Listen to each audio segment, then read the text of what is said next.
victoire convaincante du Barça ce soir, habillage à l'américaine, et on y va. Damien, oui ou non, vous êtes convaincu? Oui. Oui. Félix? Oui. Oui. Olivier? Aussi. Aussi. Bernard? Contrat. Oui. Philippe? Évidemment. Évidemment. Ah, évidemment. Ça coule, voilà, ça coule. Pourquoi tout le monde? James Park, lorsque le Paris Saint-Germain, il n'y a pas si longtemps que ça, de 2 ans. Luis Enrique, s'était non pas effondré, mais avait coulé comme un Titanic. Luis Enrique avait essayé de nous expliquer que tout était prévu et que globalement, il avait vu un bon match. Bon, à cette époque-là, il était moins convaincant qu'aujourd'hui. Non, c'est toujours compliqué. La rencontre a été peut-être plus équilibrée. Newcastle a une grosse occasion en première période. S'ils la mettent, ça peut peut-être changer un petit peu la donne. Mais il y a quand même ce sentiment. Elanga, arrêt de Garcia. Ce sentiment que Barcelone, un peu à l'instar du Paris Saint-Germain, a toujours un fond de roulement, quelque chose qui fait que, même dans les matchs plus compliqués, ça va se décanter collectivement, individuellement. Ce soir, c'est individuellement, mais c'est quand même indéniablement un outsider numéro 1 pour le PSG cette saison. Ce soir, j'ai pas vu le Barça dans son jeu collectif. Alors, ils avaient la possession, les stats vont indiquer le contraire, mais filer un peu des complexes à l'adversaire. Cette impression-là, c'est dû au puncher. C'est vraiment la clé de voûte de tout le dispositif. C'est par lui que tout passe. Dans les temps faibles, c'est lui qui va éliminer un mec, 2 mecs pour justement faire surnager un peu son équipe. Du coup, Pedri a pris un peu le lead, était plus haut sur le terrain avec Firmine en 10. Et je rejoins totalement Philippe. En fait, il y a cette espèce d'impression. On savait que Saint James Park, le terrain en pente, le stade, machin, on l'a vu 20 fois ce match. On sait que les 15 premières minutes, ça va être tempête. Et on se dit, le Barça,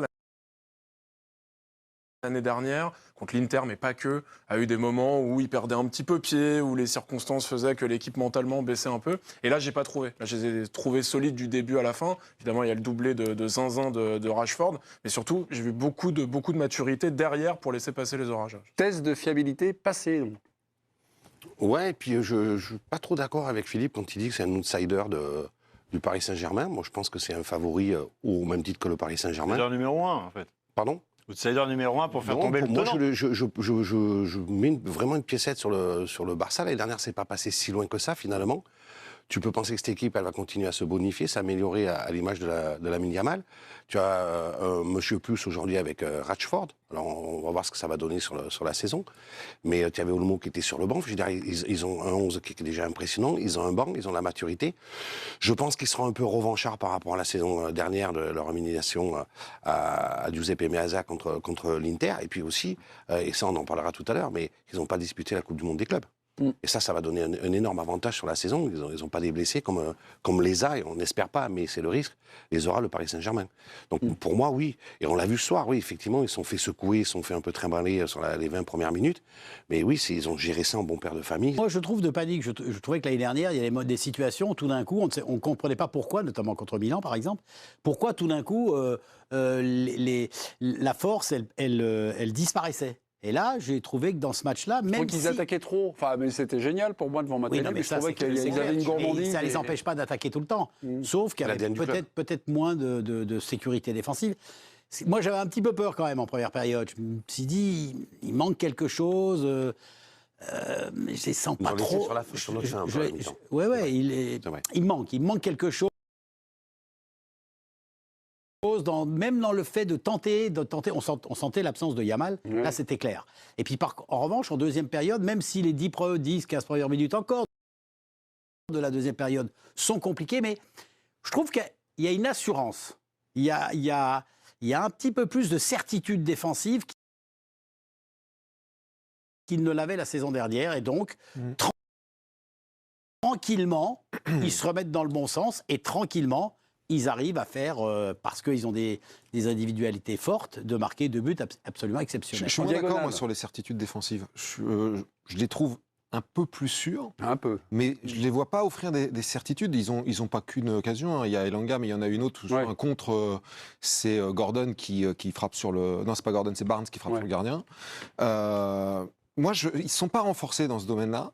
Ils ont affronté effectivement une équipe dans un stade qui pousse de dingue. C'est absolument incroyable. C'est génial. Vraiment, c'est un des stades les plus incroyables où je suis allé. Mais mais ils n'ont pas affronté le PSG, ils n'ont pas affronté Liverpool, ils n'ont pas affronté ni même City. Il n'y a pas un attaquant d'envergure internationale encore il n'y a plus Alexander Isak, quoi. J'attends de voir, moi, l'axe Cubarsí-Arroyo, ce que ça va donner face à des attaques un peu plus vives, un peu plus techniques, un peu plus talentueuses. Peut-être un enseignement. Le gardien, là, Johan Garcia, est pas mal, non? Il a rien à faire, il le fait. Donc, il le fait, dans des clubs comme ça, c'est ce qu'on... Exactement. 23e minute, là, l'arrêt qui il sort. est plutôt bon. Chapeau bas, moi je le découvre, il joue à l'Espagnol Barcelone, ok, je ne suis pas un adepte de la Liga, enfin je ne regarde pas l'Espagnol Barcelone tous les week-ends. Rafinha à droite. Il a changé de métier. Oui, il a changé de métier. Il est jugé sur les buts qu'il prend et non plus sur les arrêts qu'il fait. C'est puis même en termes de concentration, tu es beaucoup moins sollicité, tu as moins d'arrêts à faire. Je veux dire, c'est un travail mental qui est extraordinaire. Les gardiens dans des grands clubs qui sont des grands gardiens, c'est un travail de concentration, parce que tu peux rester des fois des longues périodes sans avoir le ballon, sans avoir d'occasion.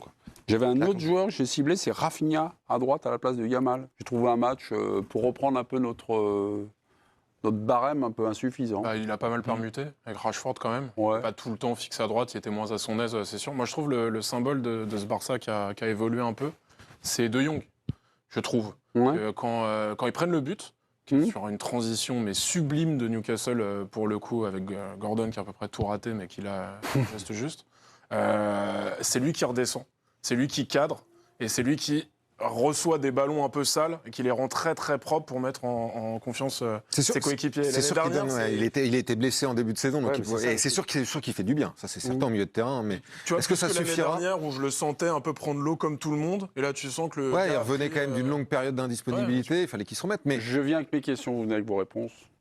Je vous branche sur Rafinha, mais vous me dites des choses très intéressantes sur De Jong, mais sur Rafinha, non? Perdu. Moi, je l'ai trouvé perdu. C'est un prétendant au Ballon d'Or, enfin on en discute perdu. parfois. Ça fait quelques semaines que c'est plus...